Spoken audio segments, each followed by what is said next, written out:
Good afternoon, everyone. Hello to everyone who's joining us online, and welcome to this webinar, which is on Ofcom's additional safety measures consultation. This is the first of two webinars in today's session. Is aimed at, in particular, attendees from civil society organisations and others with an interest in Ofcom's policies and the online safety framework. There are people joining, continue to join, so we'll give people a minute or so to get started. But I just want to say thank you very much to everyone for coming along and sparing your time to come speak to us at short notice.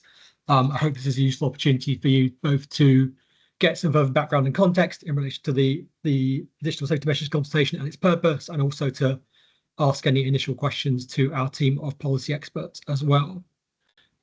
The way that the session will run today is that I'll start off with doing a little bit of housekeeping, and then I'll hand over to John Hyam, who's one of our directors for online safety, to give some words of introduction. At that point, we will then move on to the presentation of the individual measures. I'm really happy to see I'm joined by the majority of the policy leads for the individual measures, the experts who are actually involved in working on developing them, to present the measures to you today. When that's concluded, we'll then make time for questions as well. A few notes of housekeeping just to kind of point out. Today's session is being recorded and it will be made available on Ofcom channels in due course. You'll note that the audience kind of mics and cameras are set to be off. That's just to help us manage the conversation, but you can use the Q&A function in Teams at any point to ask your questions. What we'll do is we'll save the questions till the presentations have finished, but they will start to kind of appear online during the presentation, so you can see what's being asked. And I will then kind of collate effectively the questions that come in and put them to policy colleagues when we get into that Q&A portion of the session. A few caveats and just things to be aware of as we go through the session today. We really welcome all your questions. We probably will not get time to answer everything today, so apologies in advance for that. We've got the session running till 5:15 and we'll get through as many as we can. It is, of course, very open for you to email us or come back to us for follow-ups, and we'll provide contact details towards the end of the session. We're really grateful to the extent that you can please focus your questions on the proposals in the consultation itself. We will be focusing the moderation on those which are more directly relating to our consultation proposals. The usual caveat that we can't obviously provide advice on specifics. So, for example, whether or not a specific service provider's approach is compliant with the code of practice or with our proposed code of practice measures. That's not something we're able to do, so just bear that in mind, please. Remember that this is a consultation. These are not our final proposals. So we are very much open to alternatives at this point, different ways of thinking and challenge on the evidence, and we really welcome that. This is the first opportunity to do that, but there are other ways to engage with us, which I'll talk through at the end of the session. And of course, finally, just to be aware that, what you'll get today is an overview of our proposals, but we won't be able to cover all the nuance. Please refer to the consultation itself for the details of our thinking, or if there's anything that you require particular clarification on, please feel free to reach out either to my team or to one of our policy leads with whom you may already have contact. That is everything I want to say by way of housekeeping and introduction. So thank you again for joining us today. What I'm now going to do is pass to John Hyam. John is one of the directors for online safety policy in Ofcom, and he's just going to give some words of introduction. So John, over to you when you are ready. Thanks very much, Lawrence. Well, I'll keep this very brief because the team are really the experts on this consultation, so I don't want to sort of take away time from them. Broadly, I just wanted to say a couple of words. First, to thank you all for joining us today. I know you're all extremely busy, and in some cases, your organisations, are not necessarily massively resourced. So I know it sort of is a big commitment attending these events, and we really do appreciate you making the time. If we move on to the next slide, before handing back to the team, I just wanted to say a very few words to set the consultation and today's discussion in the sort of wider context of Ofcom's work. And I think, for the past couple of years, it's fair to say we've been very much in policy making mode. Now we're beginning to see a bit of a gear shift, to be honest. The illegal harms codes are in force. The protection of children codes fully come into force at the end of next week. So we're increasingly sort of pivoting from policy making mode to action mode. We're, as the codes come into force, we're starting to scrutinize whether service providers are fulfilling their duties or not. And we're starting to take enforcement action where we're concerned that this isn't happening. And as you'll see, we've opened a range of enforcement investigations already. I think around 12 are open at the moment. And I'd expect to see more enforcement investigations and compliance related activity to start coming down the track over the next couple of months as the protection of children duties fully come into play on the 25th of July. But whilst I think it is fair to say that we're very much ramping up our work on driving compliance, policy development work hasn't entirely gone away as a focus of our activity. And we are committed to taking an iterative approach and building out our first edition codes of practice over time. And with that in mind, in parallel to sort of starting to progress our work on driving compliance with the first edition of the rules, we're consulting on a targeted set of measures to strengthen those first edition codes. And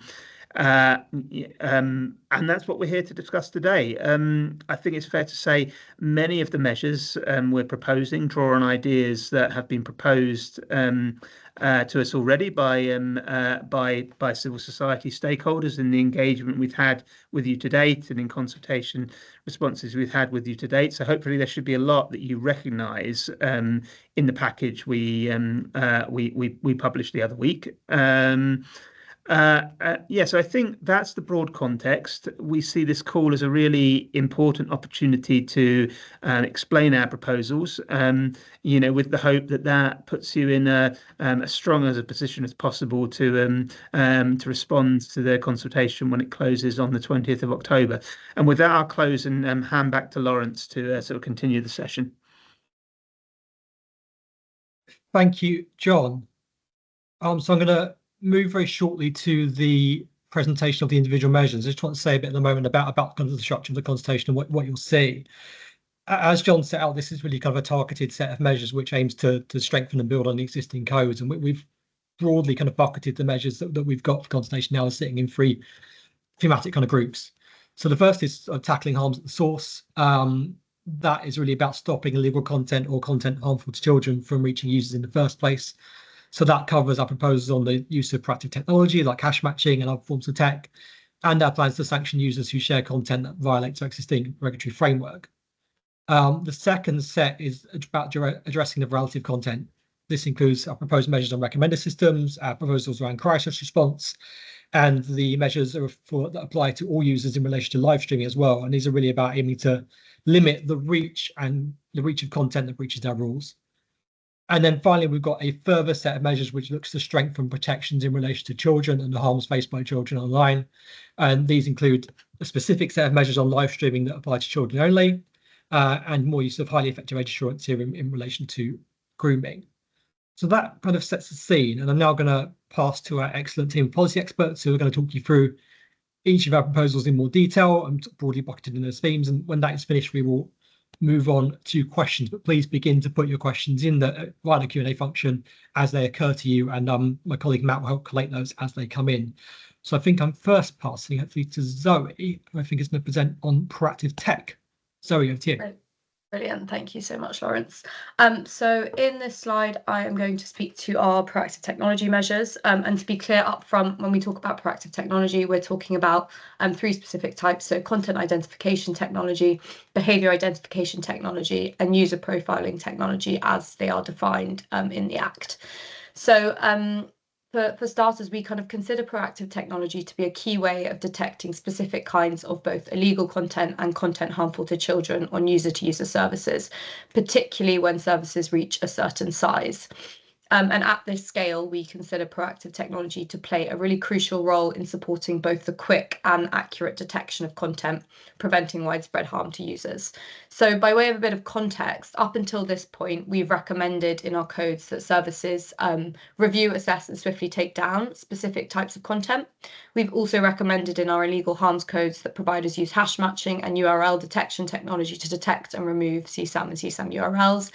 And these proposals that I'll talk you through in a second aim to go kind of one step further, building off stakeholder responses and evidence on target harms and technologies used to detect them. So what are we recommending in regards to proactive technology? There's two distinct things. So the first is that providers should assess whether proactive technology to detect or support the detection of what we're calling target content, which I'll run through in a second, is available, and whether it meets all of a set of 8 proactive technology criteria that we have developed and produced supporting draft guidance on. And then the second thing we're recommending is where a provider already deploys proactive technology for the target harms in scope of these measures, they should assess whether existing proactive technology meets these same set of proactive technology criteria. And just to note here as well, two things. So consistent with the Act, these measures do not apply to user-generated content communicated privately. And secondly, these measures apply when we're talking about proactive technology used to support the detection of content, rather than kind of looking at the end-to-end content moderation process and how that content is actioned. So why we're proposing these in terms of the aim, we consider these proposals will increase the amount of illegal content and content harmful to children, which service providers detect and action accordingly. And at the same time, we've designed these proposals in a way that safeguard freedom of expression, because we only recommend services should deploy proactive technology if it's sufficiently accurate, effective, and free from bias. Finally, who these measures apply to. First, they apply to large user-to-user services that are medium risk and user-to-user services with more than 700,000 monthly UK users that are high risk of at least one of the following what we call target harms throughout our chapter. And these include, for illegal harms, image-based CSAM, CSAM URLs, grooming, fraud and other financial service offences, encouraging or assisting suicide. And then in relation to content harmful to children, we're talking about primary priority content, which includes content relating to suicide, self-harm, eating disorders, and pornography. Additionally, we're proposing that these measures should apply to file storage and file sharing services of any size that are high risk of image-based CSAM, and also all user-to-user services with a high risk of grooming. And happy to take questions at the end, but with that, I think I'm passing on to Jess, if that's right, Lawrence. That is correct. Thank you, Zoe. Hello, hi everybody. So this measure relates to tackling intimate image abuse, which, as you will all know, is a type of content where an intimate image is shared without the consent of the person who is depicted in the image. So we're proposing that user-to-user and search services should use perceptual hash matching technology to detect intimate image abuse so that such content can be then removed. I won't rehash why this is kind of heinous content. The content is illegal. It must be removed as soon as services become aware of it. What we do know about this content is that it has the potential to reappear, and very often victims can spend an awful lot of time trying to get known content taken down, even after that's been maybe removed by services several times in the past. So the idea of automating this process means that from the perspective of a victim, it is easier to get that content removed once it's been shared. Hash matching is used to detect child sexual abuse material. It's part of our codes for CSAM, and so this extends that requirement into intimate image abuse. We know that there is one external database available, which is Stop NCII, which services are able to use in order to comply with this measure, or certain services even have the ability to create their own databases if that is more effective for them in addressing the harm.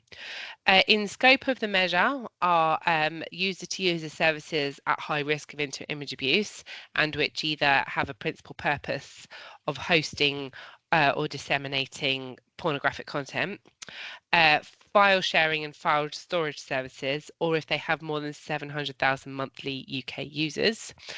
Also in scope of the measure are providers of large user-to-user services that are at medium risk for intimate image abuse, and providers of large general search services, as search, as we know, is one of the ways that intimate image abuse can be discovered. A last thing to say is that certain services will need to use the third-party database as part of our proposals. So we are saying that services that are pornographic services that allow hosting and dissemination of pornography need to use Stop NCII or another third-party database, and not kind of create their own, as do file sharing and file storage services, just because of the risk profile of those particular services. I am passing on to somebody, but I'm not sure who. Passing over to Murtaza. Thank you, Jess. Thanks, Jess. So the next measure we wanted to talk to you about was the one focused on hash matching for terrorism content. Our illegal harms codes already recommend to services that they should make it easier for users to report terrorism content, and that we expect services to take down such content swiftly when they become aware of it. However, while we acknowledge user reporting is really important, we also recognize that there are limitations to the role it can play. We don't think users are always able to spot terrorism content easily, and we also think some users fail to report such content. There's different reasons for that. Some may find it difficult to navigate reporting processes. Others may not believe or have confidence in the service provider that they will take action. We also think the scale of terrorism content, the scale of the content itself that's uploaded onto the larger services, especially, that in those situations, user reporting on its own is unlikely to be enough. So to address these limitations and the evidence that we gathered as part of the consultation drafting process, we're proposing that services at most risk of terrorism content should use perceptual hash matching to detect known terrorist content. That content, could take multiple forms. It could be photographs, it could be videos, it could be visual images. It could even be other kinds of documents which carry visual images, such as manifestos. We recognize that the content that is often terrorism content is highly context dependent. So we've given some thought and determined that to protect freedom of speech, we are recommending that any content identified by a hash is reviewed and assessed to determine whether it's illegal or not. And we're also recommending an appropriate proportion of human review.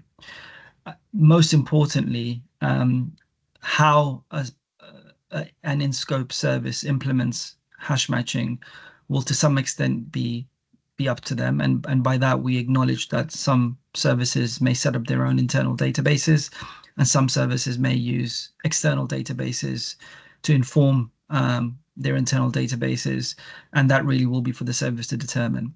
In terms of the services in scope and how we've segmented the measure, we're expecting large user-to-user services that are medium or high risk of terrorism content to comply with this measure, and services which are at high risk of terrorism content and have over 700,000 monthly UK users, or are file storage or file sharing services, in which case the user numbers will not matter. Thanks. Thank you, Mertza. And you'll be back shortly to talk about some more measures, as I understand, so more for you to come. Can I invite Rob, please, on user sanctions? You can indeed. Hi all, I'm Rob Hayward, and I lead on policy development for trust and safety topics here at Ofcom.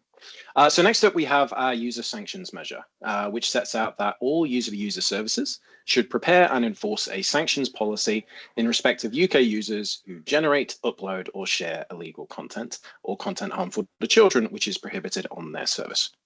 So our existing codes already set out that providers should take content moderation actions in relation to illegal content and content harmful to children. But before now, there was no requirement to take further action against the user who posted that content. With this measure, we intend to reduce the risk of repeat violations, limiting the spread of such content and educating users in the process. Addressing the behavior of users is crucial if we want to make online environments safer. Now, we know that sanctions can significantly impact on the user's ability to use a service.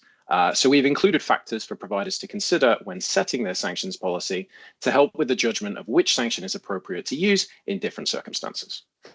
This includes the severity of potential harm to UK users from the content, whether the user is a repeat offender, and the potential impact of the sanction on the user in question. By using these factors, we consider that providers will be able to strike a balance between protecting UK users from harm while also considering their rights to freedom of expression.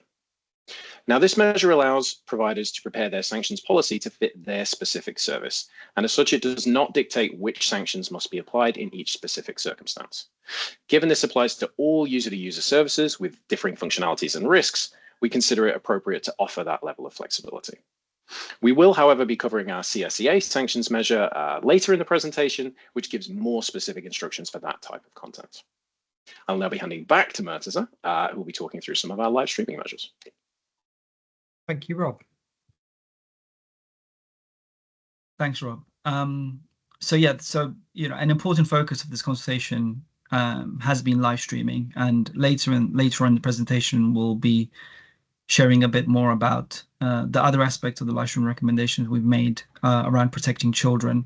And in doing that work, we've spent a lot of time looking at the specific characteristics and risks of live streaming functionalities as they are manifested in different services. We've proposed some specific measures to protect children when they live stream that we'll be discussing a bit later, as I've already said. But we also think there's a case for some absolute baseline protections that should apply to all users. And these reflect some of the key features of live streaming, i.e. that it is ephemeral and in the moment, and that can make it a particularly compelling form of communication. The challenges for existing moderation practices, including proactive technology that a live streaming function can pose. Looking at the type of harm that can result, we focus on some particular types that we think are frequent in the way services are used, but which can have extensive and serious impacts. We think these include live streams of terrorism attacks, suicide attempts, or harms to children. As a result, we're proposing two measures for all users, which would better equip services to tackle this type of harm quickly. Firstly, we're recommending that any service which has a live stream functionality implements a new reporting category that users can use to report a stream which features a risk of imminent physical harm. And we recognize in our draft that can take more than one form.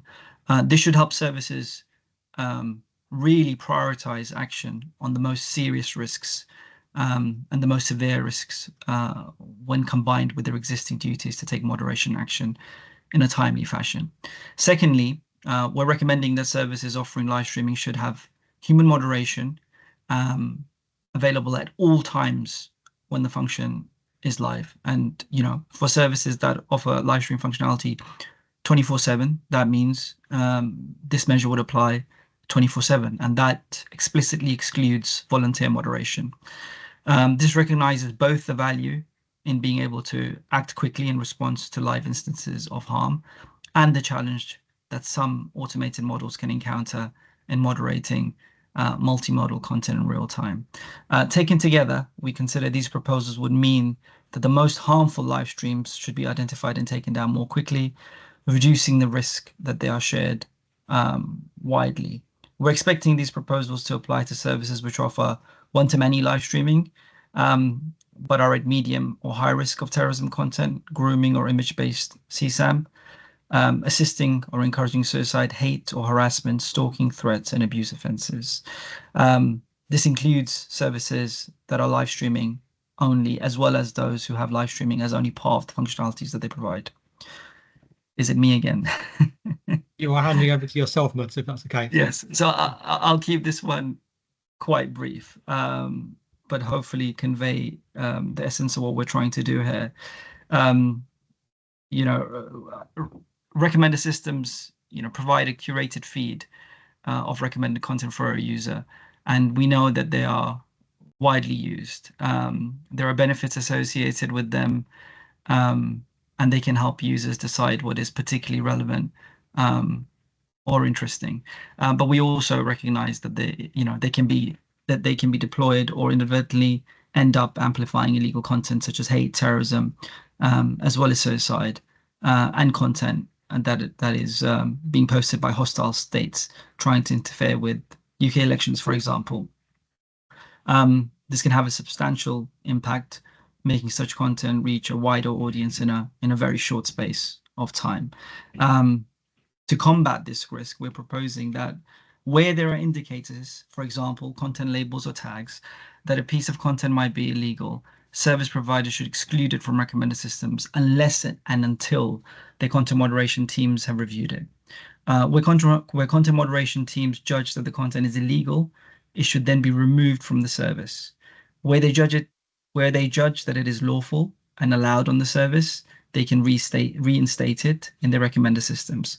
We propose this measure should apply to services with content recommender systems at medium or high risk of hate, terrorism, suicide, or foreign interference offences.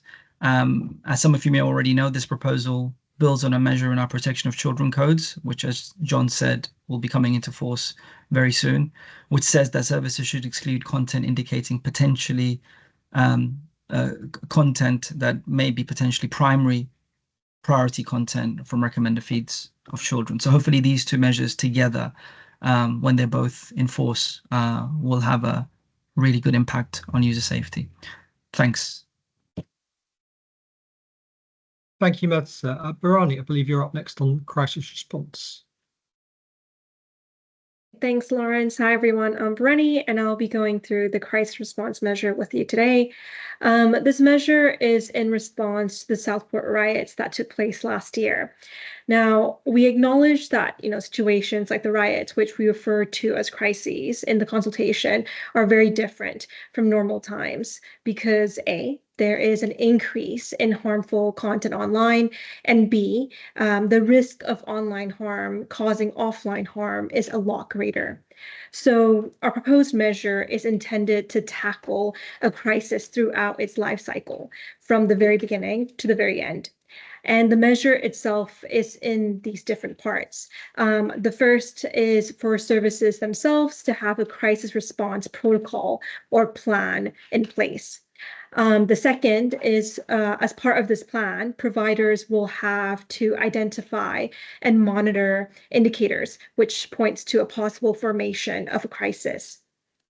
Now, example of indicators could be information from law enforcement or even spikes in the volume of illegal or harmful content on the service.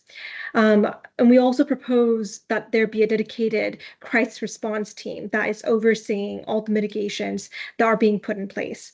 And this is to better facilitate collaboration and coordination so that the operations of the provider don't buckle under the pressure from the crisis that's happening. And lastly, once a crisis is over, we propose that providers conduct a post-crisis analysis to continually improve their strategies and their crisis response protocol. In terms of which services would be in scope of this measure and which services these recommendations would apply to. It would be user-to-user services that are either large and at medium risk of the specified harms, or services that are of any size and at high risk of the specified harms. And the harms we have are terrorism, hate, foreign interference offense, and some forms of PPC, which are hate and abuse and violent content. And I believe I'm passing it off to Mike for the next one. Thanks, Bronnie. Thanks very much, Bronnie. I think just waiting for the next slide to come along. Sorry, Mike. It's all right. Thanks very much, Lawrence. Hi everyone. I'm here to talk to you about our proposals to add highly effective age assurance to our proposals to tackle online grooming. So you may remember that during our illegal harm statement, that we published in December, our initial illegal harms grooming measures relied on the existing means of verifying if a user was a child to determine who were child users. And obviously in some cases this didn't exist for services. In January, we then set out our position of what constituted highly effective age assurance, and we are therefore now seeking to strengthen the proposed grooming measures that we published in our December illegal harms consultation by moving beyond the existing means of verifying if a user is a child, by proposing that service providers take one of two options. Option A is to implement highly effective age assurance to applying the grooming measures to all users that have not been determined to be an adult, and option B is to apply the grooming measures to all users of the service. This will apply to all services at high risk of grooming and all large services at medium risk of grooming. Passing back to you, Lawrence. Thank you, Mike. Very concise. I think we are now moving on to Hayley. Hi everyone, I'm Hayley. I'm one of the policy managers in the CSA policy team, and I'm going to be speaking very briefly now on the live streaming measures to protect children. So these measures build on the previous slide that Mirza spoke through, which was live streaming for all users, and focus on what we're proposing specifically to protect children under the age of 18 from the risks associated with this functionality. As per the previous slide, live streaming this context refers to a situation where one user, in this case a child, broadcasts in live time to multiple viewers, and we differentiate this to other video content such as group chats where multiple people can stream simultaneously, or a video call where it's two users communicating directly within a closed environment. From our research, we're aware that children are using this functionality of live streaming in large numbers, with Ofcom research showing that 21% of 13 to 17-year-olds have broadcast their own live streams, and this is often for entertainment purposes and is particularly high popular within the gaming world. So while we recognise that there's benefits of this functionality, we're also aware of the several unique risks it prevents, with evidence showing children to be identified via live streams, contacted and coerced into harmful acts such as suicide, self-harm or sexual activity. As has already been discussed on the previous slide, it's our view that there's several characteristics of live streaming that increase those risks. One of these being the real-time ephemeral nature of the functionality, which could increase the confidence of offenders and simultaneously reduce inhibitions for children who deem the live stream to be temporary and therefore lower risk. The ability of offenders to contact and incite certain behaviours in the moment via functionalities such as comments, likes or gift sending increase those risks further, and children are often forced to act in the moment where they haven't been given opportunity to think or reflect on the actions that they're taking. Finally, live streaming presents further risks and challenges for content moderation and for law enforcement, making what we believe to be a really dangerous environment for children if safety measures and safety by design isn't inbuilt into the functionality. So it's for this reason that we're recommending a set of measures to build on our existing illegal harms code of practice to better protect children while live streaming. And we intend to do this by targeting the specific functionalities that we've assessed as being underpinning these risks. So this means that for all user-to-user services which enable children in the UK to live stream, users should be able to watch the live stream but not be able to interact or respond to it in any way. So this includes not being able to comment or react, so for example, sending a like, or send in-stream GIFs to the child broadcasting. Furthermore, we don't want users to be able to use the service to screen capture the child's live stream, and where technically feasible, we would like services to consider where they can also stop other third-party tools being used to capture or record the broadcast. In order to apply these measures, we want services to implement a highly effective age assurance as described by Mike on the previous slide, to apply the measure to all users that have not been determined to be an adult account, and that the recommended settings are forced on for all accounts that are assessed as belonging to a child. And this applies to all user-to-user services that offer one-to-many live streaming, where it's possible for children to access the service. I think I'm now passing on to Lisanne for the next measure. Thank you, Hayley. Yeah, Lisanne, over to you. Thank you. I'm Lisanne, and I'll be talking to the user banning measure. So for this, we're proposing that providers ban users and prevent their return to the service in instances where a user has carried out child sexual exploitation and abuse. And this will apply to all user-to-user services. So this measure is directly targeted at users who generate, share, or upload CSCA content and those who receive CSAM. We're recommending this measure as CSCA offences cause severe harm and the offending is often pervasive and persistent. To allow perpetrators of this harm to remain on a service poses an unacceptably high risk of further harm to children in the UK. Our provisional view is to recommend that users are banned permanently as a default, but allow for exceptional circumstances. We're not looking to set out exactly what these exceptional circumstances are, as there's a risk that this could provide perpetrators with information which could enable them to circumvent a ban. However, we are saying that service providers should consider certain factors when setting the duration of the ban. Namely, that the duration reflects the severity of the harm and seeks to protect users, particularly children, by serving as a deterrent against the banned user and also other users from carrying out further harm. A particularly tricky element of this measure is how providers should treat children. We know that there are multiple circumstances where children share or receive CSAM online, and it may not always be appropriate to ban in these cases. We're therefore openly consulting on two options.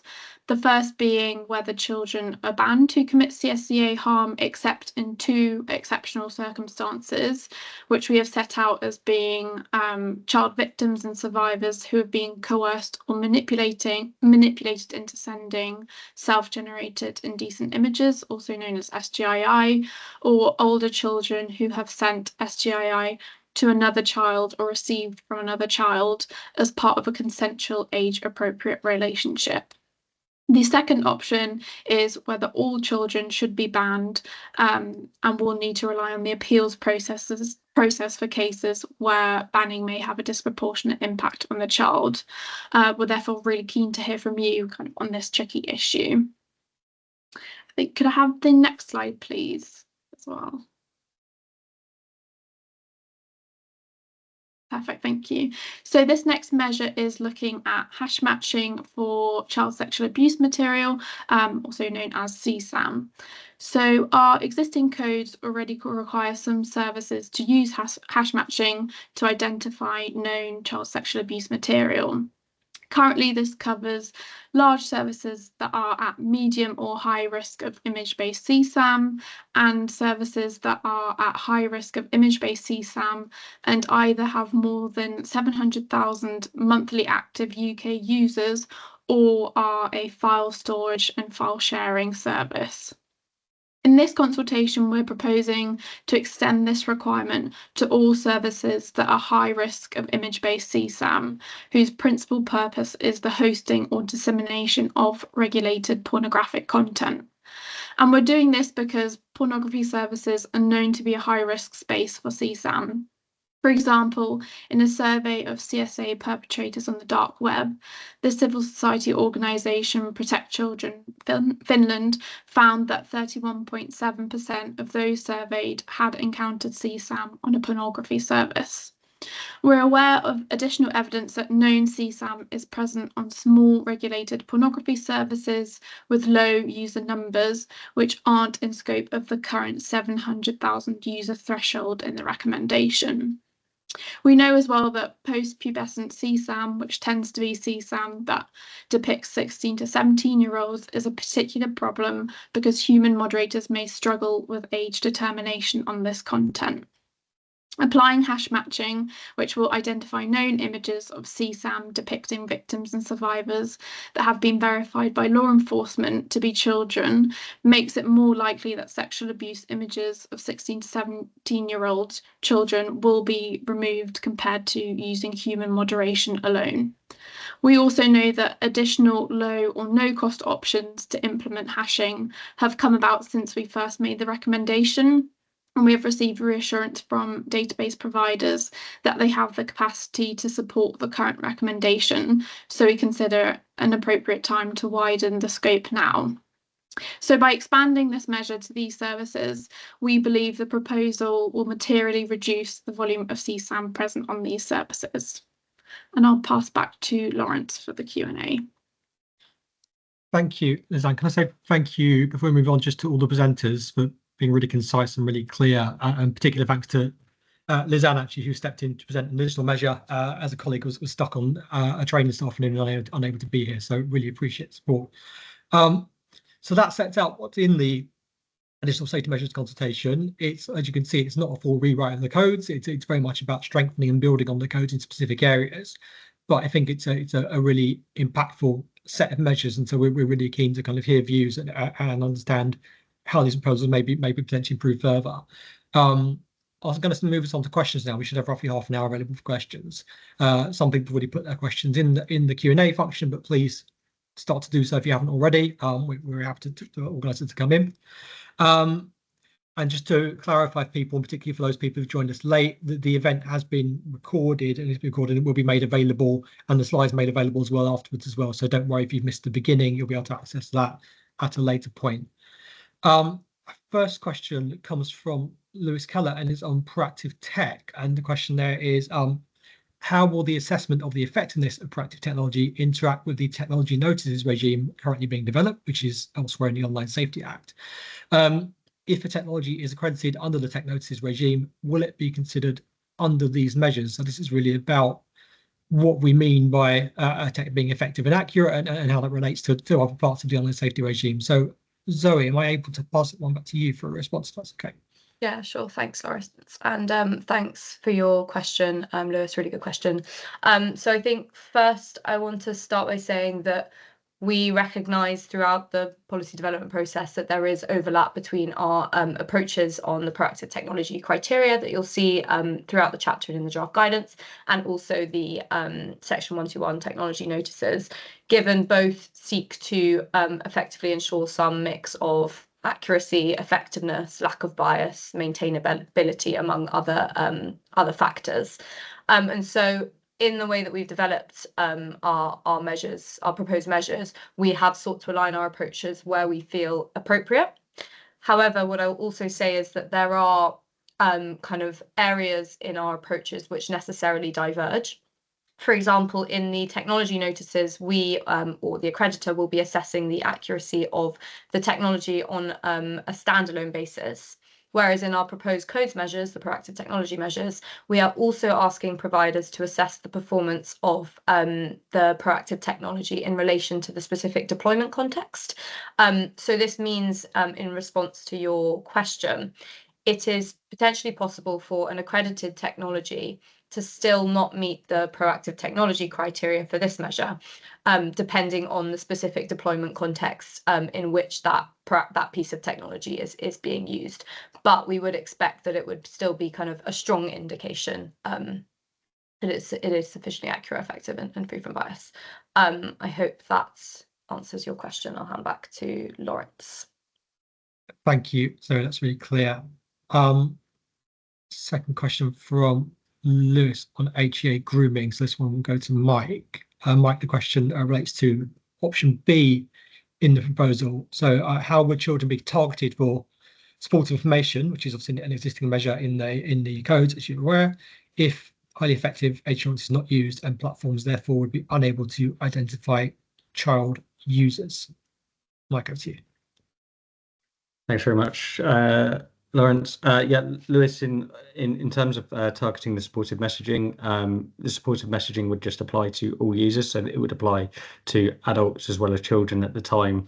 Obviously, we're talking about the grooming settings are a set of default measures, so they can be switched off and on by children. Obviously, if option B is being used by a service provider, then the supportive messaging would apply to adults as well as children.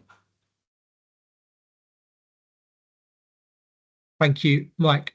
Really appreciate that. And please keep your questions coming in. We do have time for more than we currently have in the queue. So please take this opportunity if you want to get an answer from one of the team on something. Question on live streaming next. This comes from Karen Garland. So how will the live stream measures cover instances where an adult, whether covertly or not, is directing a live stream of children? So I think this could be potentially a child live stream from an adult account or potentially other circumstances as well. Michael Haley, I don't know if you want to take that one. I don't mind starting with this, Lawrence, if it's helpful. So I think, look, Karen, it's a really good question. There are a range of measures that we are pursuing related to CSEA where we actually hope that we reduce the harm that is done through CSEA online. So, you've heard a number of them already kind of outlined today around user banning, for example. And, it's our hope that that by restricting these functionalities, that we will be able to have an impact on the problem of live streaming, and we recognise that it's a particularly difficult area. I think, firstly, obviously we're asking for highly effective age assurance to be introduced. It would be a challenge, for example, if a child was then using an adult's account. We're not saying that there's anything in place to identify children in those spaces or not. So we recognise that there's a potential limitation in the proposal there. And then secondly, just trying to clarify your question a little bit and about whether this relates to overseas users. And of course, we're aware of the issue that there is in the Philippines, of where adults often direct the abuse of children in the Philippines. We are unable to cover that within this measure. Firstly, it's a matter for law enforcement, and there are already law enforcement steps in place around this. And secondly, the vias of the Act mean that the focus of the Act means that it's on protecting UK users, UK children. So therefore, we are constrained by some of the vias in the Act around being able to deal with that issue, which I think we have actually set out in the live streaming chapter. I think I'll leave it there for now. Thank you, Mike. Really appreciate the detailed response. We are moving, I think, to a question which looks like it's on the user sanctions measure, potentially CSEA banning as well. So I might ask both colleagues to comment on this, although I think the answer may be similar. But Rob, I'll come to you first in relation to user sanctions. So the question comes from James Baker, and it is whether any thoughts been given to the use of independent dispute resolution mechanisms for people that have accounts that are banned or restrictions placed on their accounts, and in relation to kind of content that may be wrongly flagged or taken down as well. And James refers to this in the Digital Services Act as being a precedent for it. And I know that there are in other bits of UK legislation that have appeals mechanisms. There are references to useful alternative dispute resolution mechanisms, for example, as well. So comments on the use of a potential kind of further step in the appeals process effectively. Sure. So there are powers relating to this in the OSA relating to kind of alternate dispute resolution that need to be enacted by the Secretary of State effectively in order to kind of come into force. The idea here is that Ofcom will be due to produce a report on reporting and complaints mechanisms and the effectiveness of the codes and services' ability to kind of adhere with those. And off the back of that report, the Secretary of State can take various advice in terms of consultation. I'd have to look at the exact provision again in order to enact that if they would like to put it in place. So currently we are focusing on service providers themselves making these assessments, handling appeals and the initial complaints that they receive, but we will closely be tracking the effectiveness of those complaints procedures to see whether we would need to make a recommendation for something more along the lines of an ADR system if we find that it's not effective. Thank you, Rob. And presumably, if people want to comment in the consultation on the efficacy of this other dispute resolution schemes, we'd welcome that as part of the consultation responses. There is a question that's just come in from Sophie Hawkes in relation to hashing. So I'm going to suggest that I'll put this possibly first to the proactive tech team. So it's either to Zoe or Rob potentially, and then we can ask the other colleagues involved in hashing measures if they want to comment on or in addition to that. So the question is about perceptual hashing technology and reads, how will issues with perceptual hashing technology be handled? So for example, false positives or hash reversal, and how does the proposal differ from the rejected iCloud CSAM scheme? I don't know if we'll be able to comment on the specifics of that scheme, but we can certainly pick up the first question in relation to the kind of quality and effectiveness of the hashing measures. So I can see Zoe, you appeared on my screen, which leads me to think you're hopefully going to answer that one. I can start from a proactive tech measure perspective, but it may also be relevant for someone from the hashing measures to come in after me. From the proactive technology measure perspective, first, we're not recommending the use of specific technologies in our measures. It is up to a service provider to use proactive technology that they deem to be sufficiently accurate, effective, and free from bias, and deploy that in the way that is relevant for the way harm manifests on their service. That's the first point. The second point is that in regards to, I think you mentioned false positives, accuracy, etc. Our measures states that providers should deploy proactive technology that meets the proactive technology criteria. So if it doesn't meet all of the proactive technology criteria, which include things like considering performance targets, considering proactive technology has an appropriate balance between precision and recall, if it doesn't meet all of the set proactive technology criteria that we set out, our recommendations do not suggest that providers have to still use that proactive technology. Maybe I will hand over to someone on hash matching. I think I'm going to come into Jess. Come over to Jess who's going to come in on the intimate image abuse measure. Yeah, sure. So I think, you know, like obviously, as with lots of technologies, there are limits to the perfect accuracy of perceptual hashing technology. But I think kind of like with awareness of this, on balance, we still think it is proportionate to address the harm of intimate image abuse that and terror as well, that this technology is used in order to remove kind of hashed known content.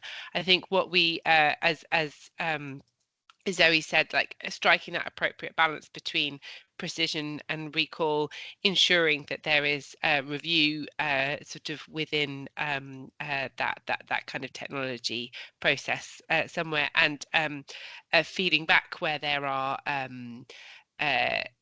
like incorrect hashes or incorrect matches is kind of part of that process. And I think one of the things that we are thinking about as well is the improvements in this technology over time as it's more widely used by services, which I think is an important kind of potential for the technology to improve in accuracy. Thank you, Jess. Does anyone else, many of the other teams involved in hash matching measures, want to come in? I think we've sort of broadly covered the approach in terms of the two responses we've had. Mertza. Yeah, I'll just make a very quick point. I think colleagues have covered it really well from a general and a harm-specific perspective. I think when it comes to terrorism, as we've already acknowledged, it's quite context-specific. And I think for terrorism specifically, we would probably be expecting services to use human moderators to be checking the accuracy of the hash matches in the hash database slightly in a more frequent fashion than for other harms. Just wanted to add that. Thanks.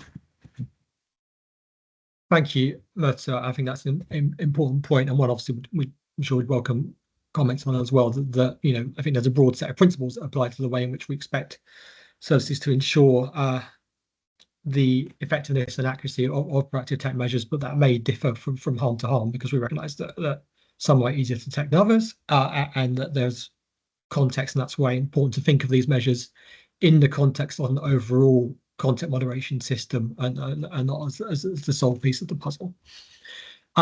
We've had another question come in on live streaming in relation to children. So I'm going to pass that back to Hayley or to Mike to answer if that's okay. And it's from Lewis again. The question is, will the measures on one-to-many live stream by children apply to cases of multiple children streaming together to audiences? Hayley, thank you. Yeah, so the measure itself will apply to the accounts. If it's if it's a child account, it will apply. So if there's multiple people on kind of the live stream, it would still apply, but it's one child's account that it'll apply to, not multiple different accounts at once, if that makes sense. So it's where the account which highly effective age assurance determines to be a child account is live streaming to many others. If partners have any evidence of a kind of different risk there in terms of multiple different children all live streaming off different accounts, then would welcome any evidence of that and the risks associated with that as part of the consultation. But for this specific measure, it's one-to-many. Thank you, Hayley. It's really clear. And Lewis, I hope that answers your question. There are no other questions kind of currently in our pipeline, but I'll give people a minute or so to think of anything else you've not had the opportunity to ask yet. If you don't ask a question today, please feel free to get in touch with us. I'm going to flash up the email address for the consultation team shortly, and that's also available on the slides that will circulate after this as well. So there is much more opportunity to ask a question, but I can ask you please to put them in the Q&A function to do so, just so we can ensure that Kelly, I think you may possibly be typing one now, so I'm talking while you do that. While I wait for that and see if any more come in, I will just, if it's all right, just say a little bit more just about ongoing engagement and kind of what comes next. So I'm just going to put my slides back on for a moment, and then I'll go back and see if there are any more questions that come in. So just in terms of next steps, in terms of next steps for the consultation, so the consultation runs until October the 20th. You will see it on the Ofcom website, which I'm sure you already all have, the detailed proposals, the documents supporting the consultation, and the consultation questions. This is the first of the introductory webinars. We'll be running another version of these aimed at industry stakeholders this Wednesday.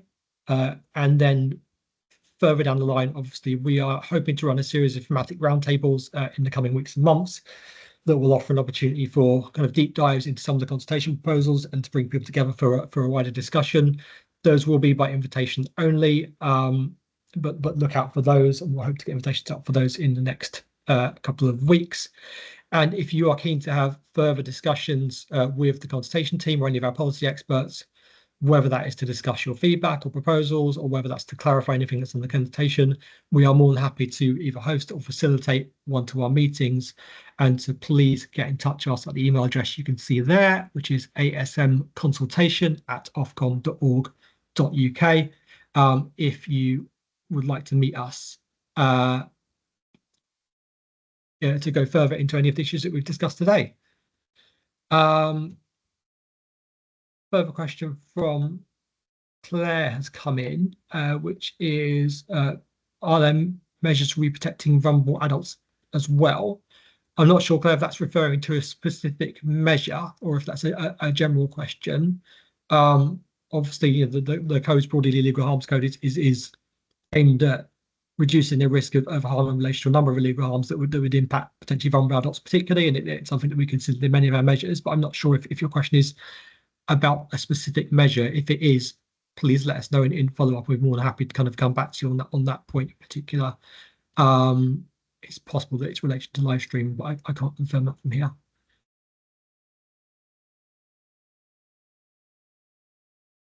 It's a general question. Okay, thank you. Yeah, very happy to kind of follow up with you, but obviously the illegal harms code applies to harms in relation to all users, including adults, and happy to provide you with a lot more detail about how that might apply to vulnerable adults in particular.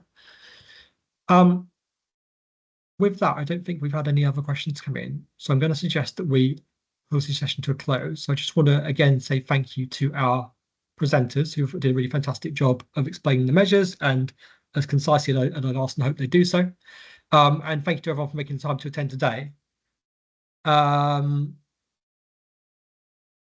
I say, this is the beginning of a process, and so there are further opportunities to engage. If there's anything you didn't able to get to ask today or that comes to you later, please don't hesitate to get in touch. I'll put the email address up on screen again, but again, as I said, there are other ways to reach us, and we'll be circulating the slides afterwards as well. And I think Kelly from I think you may have had a hand up as well, but you've not been able to ask your question yet. Please feel free to follow up with us by email, and we can get that one answered for you. But otherwise, I'm going to close this up now and say thank you to everybody for your time. Thanks again to all presenters. We really hope that was useful and welcome any feedback on the event. But otherwise, look forward to continuing to engage with yourselves and others as we go through the consultation process. So enjoy the rest of your days, and thanks for taking time to come and listen to us today.